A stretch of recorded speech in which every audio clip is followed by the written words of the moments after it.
बिस्मिल्लाहिर्रहमानिर्रहीम। मैं हूं आपका होस्ट आबिद अली। काश्तकार भाइयों, आज हम कपास के खेत के अंदर पेस्ट स्काउटिंग करेंगे और आपको पत्ते के पीछे चलता हुआ थ्रिप्स दिखाएंगे जो आमतौर पे हमारे काश्तकार भाइयों को नज़र नहीं आ रहा होता, वो हम आज आपको दिखा रहे होंगे। चलें आज चलते हैं खेत की तरफ जहाँ हम आपको थ्रिप्स दिखाएँगे। आज काश्तकार भाइयों, इस पत्ते को आप गौर से देखें। इस पत्ते की रगों के दरमियान आपको कुछ कीड़े चलते हुए नज़र आ रहे होंगे। मुझे इस पत्ते के पीछे तकरीबन 40 से 50 थ्रिप्स नज़र आ रही हैं। आप कैमरे में कितने देख पाते हैं ये मैं नहीं बता सकता आपको, लेकिन कुछ ना कुछ कीड़े आपको चलते हुए नज़र आ रहे होंगे इसके पीछे। ये ज़ीरे की तरह के छोटे कीड़े जो हैं वो इसमें चल रहे होते हैं। काश्तकार भाइयों, कौन कहता है कि कपास की फसल जो है वो नहीं बताती? हर फसल जो है, हर पौधा आपको चीख चीख कर बता रहा होता है कि उसको उसके साथ मसला क्या है और आपने क्या किस तरीके से उसे जो है उसका हल निकालना है। काश्तकार भाइयों, ये देखें, जब कपास के खेत के अंदर जब आप दाखिल होते हैं और आप अपनी फसल को देखें कि कब पत्ते जो हैं आपके सख्त हो गए हैं या पत्ते जो है वो प्याला नुमा शक्ल के हो गए हैं, ऊपर की तरफ जो मुड़ गए हैं, कप की तरह ऊपर की तरफ मुड़ गए हैं, तो समझ जाएं कि थ्रिप्स ने हमला कर दिया है। जब थ्रिप्स हमला करता है कपास के खेत में, जब थ्रिप्स हमला करेगा तो पत्ते जो हैं वो प्याला नुमा शक्ल के हो जाएंगे। इस तरीके से ये देखें आप, ये प्याला नुमा शक्ल के हो जाएंगे। इसके पीछे थ्रिप्स होगा जो कुछ काश्तकार भाई देख पाते हैं, कुछ को नहीं नज़र आता वो। लेकिन अगर आपको थ्रिप्स नज़र आए या ना नज़र आए, इसके अलावा दूसरी बहुत सी अलामात हैं जिससे पता चल रहा होता है कि थ्रिप्स ने फसल के ऊपर जो है वो हमला कर दिया है। मिसाल के तौर पे जब आप इस पत्ते को, अगर आप इस पत्ते को हाथ से रगड़ें, हाथ से मसलें, तो आपको बाकायदा आवाज़ आएगी, यानी पत्ता जो है वो चुड़मुड़ हो चुका है और आपका पत्ता खुश्क हो चुका है। थ्रिप्स जो है वो क्या करता है कि रस चूसने वाला कीड़ा है, ये पत्ते के पीछे से मुतवातिर रस चूस रहा होता है। रस चूस के, क्योंकि पत्ते का पानी ख़त्म कर देता है, उससे क्या होता है कि पत्ता सख्त हो जाता है, सख्त जान हो जाएगा पत्ता। इसके अलावा जब आप पीछे से पत्ते को आप देखेंगे तो इस तरीके से देखें, आपको पत्ता जो है वो चमकदार नज़र आएगा, एक चमकदार तह बन जाती है। ये थ्रिप्स जो फुजला खारिज करता है उससे पत्ते के पीछे एक चमकदार किस्म की तह बन जाती है, चांदी की तरह आपको चमकती हुई नज़र आएगी। पत्ते का जो पीछे का जो रना हिस्सा है वो हरियाली उसकी ख़त्म हो जाएगी और आपको एक अजीब सा रंग, चांदी नुमा रंग नज़र आ रहा होगा। जैसे इस पत्ते को अगर आप गौर से देखें तो इस पत्ते में हरियाली नहीं नज़र आएगी आपको। ये देखें, पत्ता बिल्कुल इसके ऊपर जैसे किसी ने कोटिंग कर दी है सफ़ेद रंग की, चांदी से चमकदार किस्म की, भरपूर किस्म का इसके ऊपर हमला हो चुका है। इस बहुत ज़्यादा थ्रिप्स, 100-150 थ्रिप्स जो हैं वो कम से कम इस पत्ते के पीछे मैंने देखे हैं। काश्तकार भाइयों, जब आपके पत्ते इस तरह से हो जाएं, चुड़मुड़ हो जाएं, पत्ते प्याला नुमा हो जाएं, पत्तों के पीछे चांदी नुमा आपको चीज़ नज़र आ रही हो, तो समझ जाएं कि थ्रिप्स ने भरपूर तरीके से हमला कर दिया। काश्तकार भाइयों, वैसे तो थ्रिप्स का हमला जो है वो किसी भी वक्त हो सकता है। मार्च से लेके सितंबर तक कपास की फसल पे किसी भी वक्त जो है वो थ्रिप्स हमला कर रही होती है। आमतौर पे खुश्क गर्म मौसम में इसका हमला ज़्यादा हो जाता है, लेकिन ये इसका एक आखिरी हमला जो है वो अगस्त और सितंबर के महीने में भी हो रहा होता है लाजमी, और बड़ा नुकसान करके जाती है ये।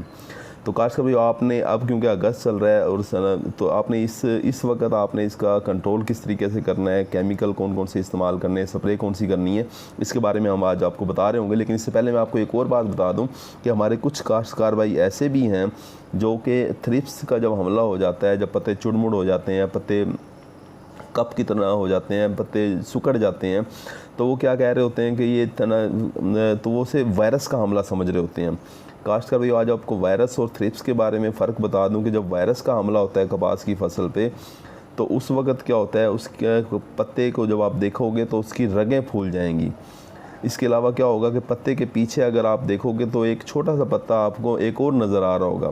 वायरस का हमला जब होता है तो एक छोटा सा पत्ता बन जाता है, लेकिन जब थ्रिप्स का हमला हो तो कोई पत्ता नहीं बनता, पत्ता वैसे सख्त हो जाता है मुकम्मल पत्ता।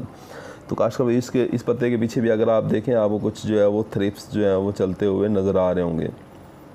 बहुत छोटे हैं, आपको सफ़ेद या भूरे रंग के, पीले पीले से रंग के आपको नज़र आ रहे होंगे।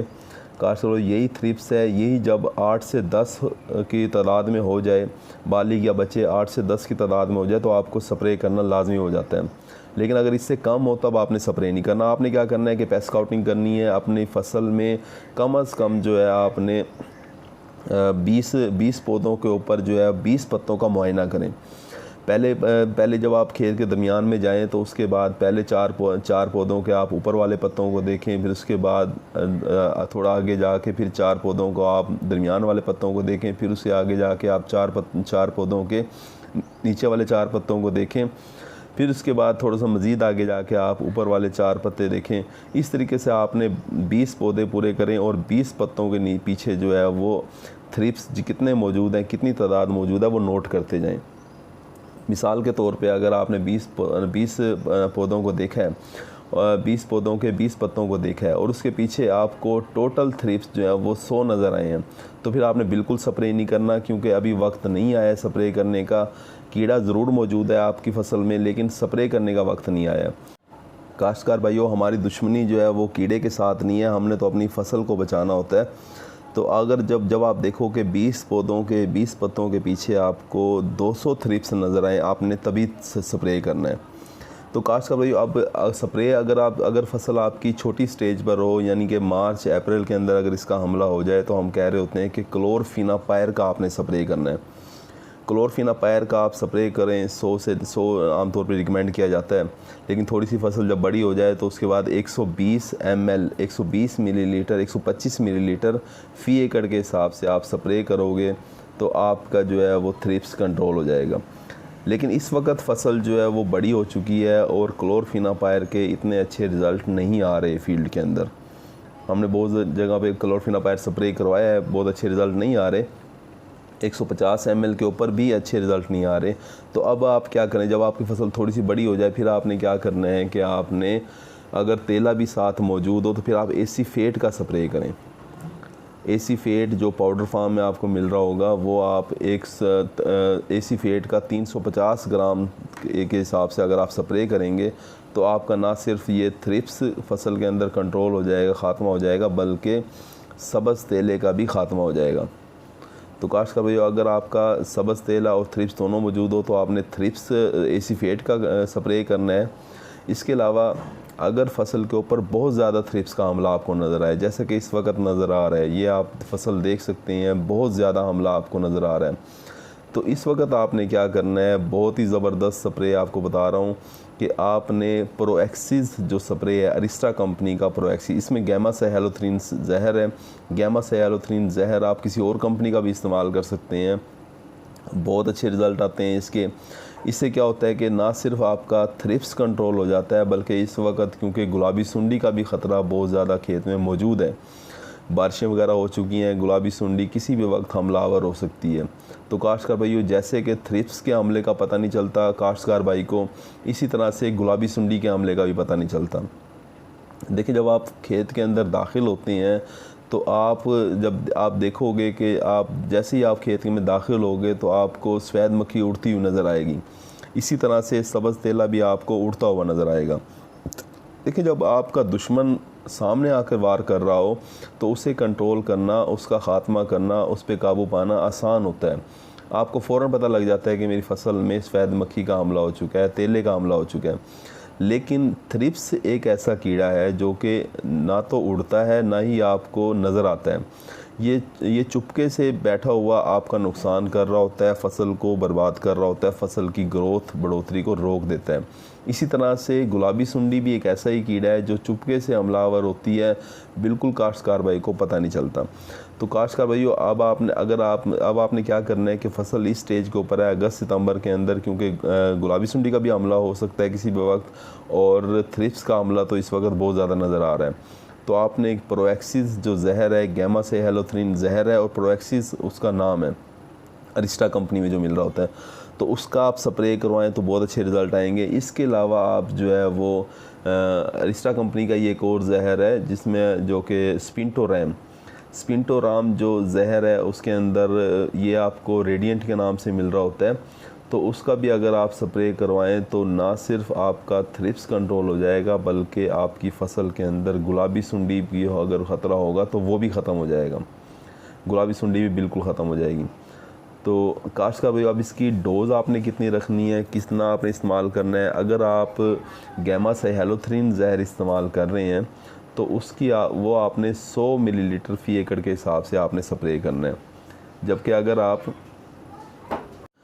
और अगर आप रेडिएंट जहर जो है, जो कि ना स्पिंटोराम जहर है, अगर आप वो इस्तेमाल कर रहे हैं तो वो आपने 120 मिलीलीटर फ़ी एकड़ के हिसाब से जब आप स्प्रे करोगे तो ना सिर्फ आपका थ्रिप्स कंट्रोल हो जाएगा बल्कि गुलाबी सुंडी का भी ख़ात्मा हो जाएगा, उसका कंट्रोल भी आपको मिल जाएगा। ये दोनों जहर थोड़े से महंगे हैं लेकिन इनका रिज़ल्ट बहुत अच्छा है। अगर आप सस्ता जहर इस्तेमाल करना चाह रहे हैं तो फिर आप क्लोरफेनापायर का ही स्प्रे कर लें, लेकिन आपको जो उसकी डोज़ है वो आपको 150 से लेके 200 ml फ़ी एकड़ के हिसाब से अगर आप स्प्रे करोगे तो इस स्टेज के ऊपर जिस वक्त आपकी फसल तकरीबन जो है वो 4-5 फुट उसकी हाइट हो चुकी है, कद हो चुका है, इस वक्त आपको थ्रिप्स कंट्रोल करने के लिए 150 से लेके 200 मिलीलीटर फ़ी एकड़ के हिसाब से क्लोरफेनापायर का स्प्रे करना पड़ेगा। या आप किसी भी कंपनी का इस्तेमाल कर सकते हैं क्लोरफेनापायर।